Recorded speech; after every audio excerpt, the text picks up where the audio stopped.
Pour penser, pour agir, pour ressentir, pour choisir, l'être humain, être de chair au sens de corps vivant, a besoin de son cerveau, interface obligée entre soi et le monde, soi et soi.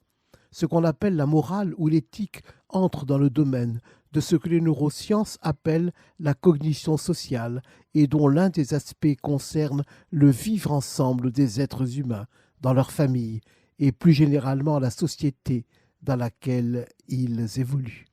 Mais peut-on dire que nous naissons humains ou que nous naissons équipés des outils nécessaires pour devenir humains, conquérir notre humanité? Cette réflexion peut s'appuyer sur la découverte des neurones miroirs par le professeur Rizzolatti de l'Université de Parme en 1996. Il a en effet constaté que certains neurones du singe s'activaient quand un singe voyait un de ses congénères effectuer une action dirigée vers un but, par exemple se saisir de nourriture et la porter à sa bouche. Ces neurones miroirs activaient ensuite la zone cérébrale motrice du singe observateur, comme si lui-même effectuait l'action qu'en fait son congénère faisait.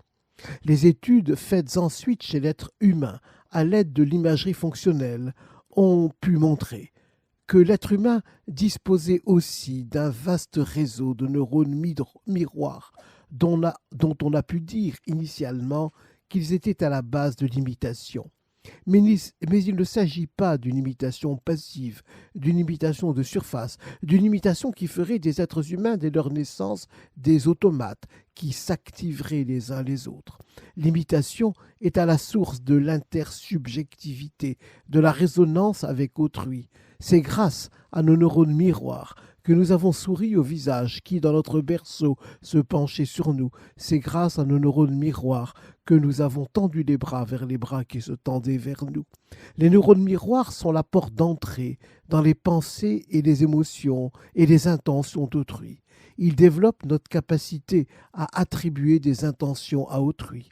Ils sont à la source de l'empathie qui nous permet de ressentir ce que ressent autrui et ainsi de se mettre à sa place tout en restant soi. Les neurones miroirs permettent ainsi d'accéder à l'altérité, c'est-à-dire à la prise de conscience de notre commune humanité. Dans la rencontre privilégiée avec la personne qui tient dans le visage et le regard, ce sont les neurones miroirs qui nous ont appris à devenir humains. Ce sont eux qui permettent ce constat d'Emmanuel Lévinas. C'est le visage de l'autre qui me dit « tu ne tueras pas ».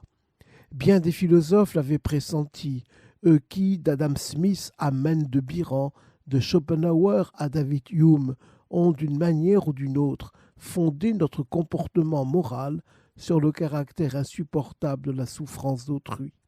Mais parce que l'imitation, qui est la porte d'entrée des neurones miroirs dans la conscience d'autrui, n'est pas une imitation passive, mais la voie d'un long apprentissage, l'être humain peut réguler, promouvoir, inhiber, modifier les vibrations empathiques qui, grâce aux neurones miroirs, permettent d'entrer dans cette résonance avec autrui qu'est l'altérité. Les neurones miroirs ne sont que des outils, à chacun revient le choix de cheminer vers l'accomplissement de son humanité.